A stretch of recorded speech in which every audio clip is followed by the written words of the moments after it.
Kapatid, kung pagod ka ng maging mabuti, kung minsan tinatanong mo ang Diyos, Lord, bakit ang hirap piliin ang tama? Huminto ka sandali.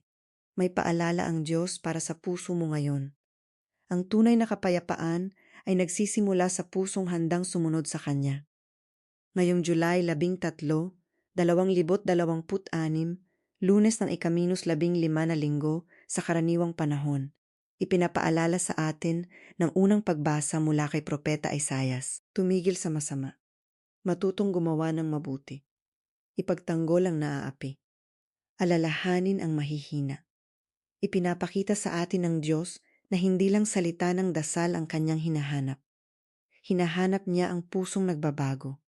Hinahanap niya ang kamay na tumutulong. Hinahanap niya ang taong marunong magmahal kahit walang nakakakita. Sa mabuting balita, ipinaalala ni Jesus na ang pagsunod sa Kanya ay hindi laging madali.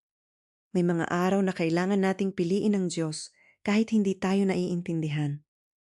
May mga panahon na kailangan nating yakapin ang sariling krus, magpakumbaba at magpatuloy kahit mabigat.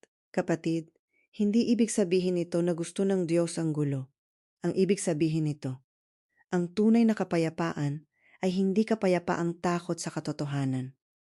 Ang kapayapaan ni Kristo ay may tapang, may kabutihan, may paninindigan.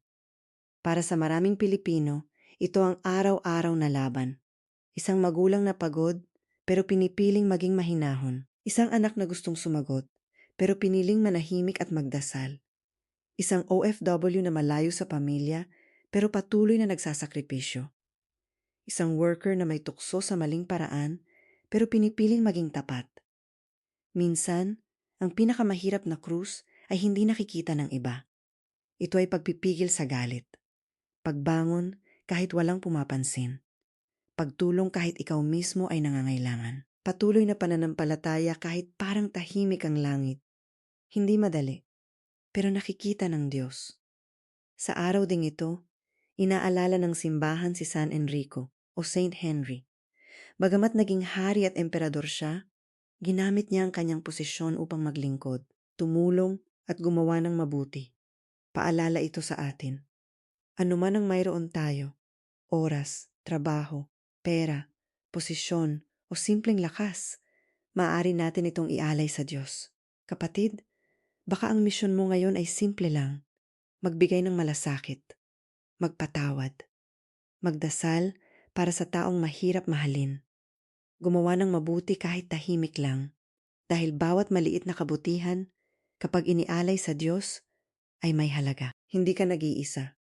Alam ng Panginoon ang bigat ng puso mo. At nakikita niya ang bawat kabutihan mo. Manalangin tayo.